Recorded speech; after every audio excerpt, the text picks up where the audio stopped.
Jelang pelaksanaan kenormalan baru di tengah pandemi virus corona, sejumlah daerah kini tengah membahas skenario proses pembelajaran di sekolah yang aman dengan tetap menjalankan protokol kesehatan. Presiden Jokowi pun menyatakan sistem pendidikan di Indonesia perlu beradaptasi dengan menerapkan pembelajaran secara digital.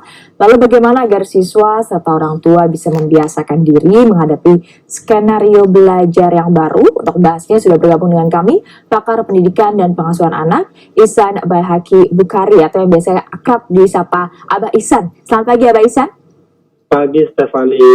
Melalui aplikasi Zoom langsung dari Bandung, Jawa Barat bergabung bersama dengan Sapa Indonesia Akhir Pekan. Abah Ihsan, sudah hampir 3 bulan siswa libur sekolah, bukan libur ya, tapi belajar di rumah, harus belajar di rumah. Apa metode yang paling tepat untuk dilakukan? Karena pada praktiknya bahkan ada guru-guru yang harus datang ke rumah siswanya. Salah satu tujuan pendidikan kita mampu hidup adaptif, ya tidak menyerah dengan keadaan. Saya setuju sekali. Ya, tapi harus ditetapkan protokol tadi kesehatan. Tapi yang harus kita ingat, kesehatan itu kan menurut definisi WHO bukan hanya fisik, tapi juga mental.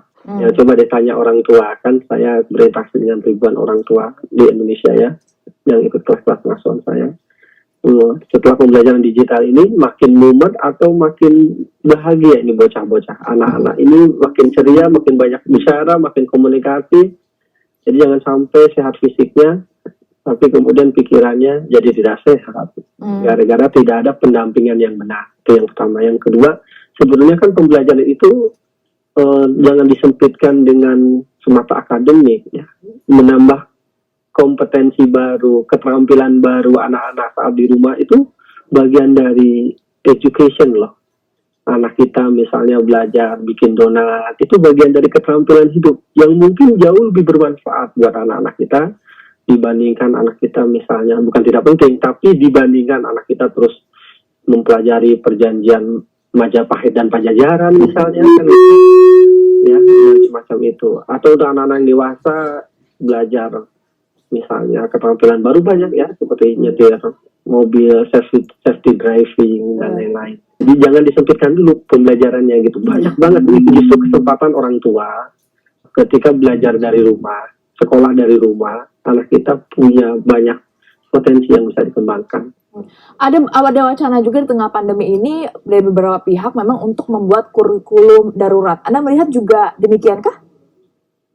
Ya, sebetulnya metodenya yang harus dirubah, bukan kurikulumnya ya. Nanti kurikulum dirubah lagi gimana lagi? Nanti beda lagi, tujuannya berubah lagi, targetnya begitu. Tapi metodenya yang dirubah, bukan kurikulumnya sebetulnya ya. Yang tadinya pertemuan langsung kan menjadi jarak jauh ya. Tugas-tugas tidak harus terfokus dengan alat-alat gadget digital gitu. Belajar kan tidak harus di googling ya. Yang saya tahu, yang saya amati dari aduan banyak orang tua, kok anak-anak jadi lebih banyak main handphone, main laptop, seolah-olah belajar itu hanya lewat search engine, hanya nyari jurnal gitu kan. Banyak pelajaran lain yang bisa dilakukan ya. Jadi memang komunikasinya bisa lewat online dari guru misalnya, tapi kan pertemuannya cukup 30 menit gitu ya. Lalu selanjutnya adalah tugas-tugas yang bisa disetorkan ke guru, target-target hari ini apa, misalnya berbakti pada orang tua, itu kan bagian dari pelajaran sebetulnya. Tapi kalau seperti itu nanti penilaiannya bagaimana untuk anak-anak ini? Nanti guru bagaimana memberikan penilaiannya bagi mereka? Kan ada rencana pembelajaran, ya ada rencana pembelajaran. Justru kan dulu pada saat sekolah normal, guru sering ngasih PR kan ya. Nah kadang-kadang PR ini tidak nyambung dengan kehidupan. Nah, saat di rumah adalah bagus justru ketika ngasih tugas yang dikoneksikan dengan kehidupan real. Misalnya kalau anak-anak kecil gitu ya, anak-anak SD ngomongin soal berhitung, ya kita ngomongin soal persediaan makanan di rumah, persediaan biskuit di rumah ada berapa. Terus kalau kamu ambil biskuitnya dalam sehari 2 biskuit, dalam seminggu, biskuit itu kira-kira harus dibutuhkan berapa biskuit untuk kita makan biskuit sehari 2 kali. Nah ini justru kesempatan yang lebih bagus buat orang tua, buat guru untuk menghubungkan antara konsep pelajaran di sekolah dengan kehidupan nyata. Gitu. Kan masalah pendidikan kita dari dulu adalah nggak nyambung gitu loh dengan kehidupan nyata. Apa yang kita pelajari di kampus, di sekolah, ya kan? Seringkali manfaatnya apa sih? Makanya kan salah satu kesulitan anak-anak Indonesia kan ketika menjawab, kalau matematika misalnya, soal cerita itu kan kesulitan gitu ya, karena nggak nyambung dengan. Itu juga yang membuat mungkin anak-anak biar nggak bosan belajar di rumah gitu ya, Abah ya? Iya, betul. Nah, yang paling penting itu tadi, tidak terpaku dengan pembelajaran digital. Gitu. Lalu kalau misalnya orang tua kan banyak sekali yang mungkin ada gap gitu ya, karena mengeluhkan tidak mengerti apa yang sedang dipelajari oleh anak-anak mereka, sedangkan mereka harus membantu anak-anak belajar di rumah. Itu gimana tipsnya, Abah? Nah, gapnya komunikasi dengan guru, ya, komunikasi dengan guru bahwa kesulitannya di mana, diinfokan ke gurunya misalnya ya. Dan saya pikir untuk jadi orang tua yang baik itu kita tidak harus jadi Mr. or Mrs. Google yang tahu segalanya. Okay. Ya, saya sendiri punya 6 orang anak, dari anak SMA sampai anak SD misalnya ya. Saya nggak mungkin menjawab semuanya. Stefani juga kalau punya anak nggak mungkin juga kita mampu menjawab misalnya ya. Stefani jurusannya komunikasi, kira-kira masih ingat nggak susunan unsur kimia, kan gitu loh. Udah lupa kayaknya ya, Bah ya.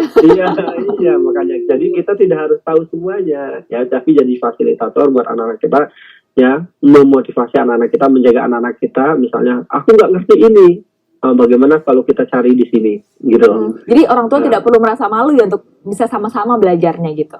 Oh iya, bagus. Bahkan sebaiknya orang tua kalau tidak tahu jawab tidak tahu. Justru itu bagian dari konsisten, kredibilitas orang tua pada kebenaran. Kebayang nggak kalau orang tua nggak tahu jadi sok tahu?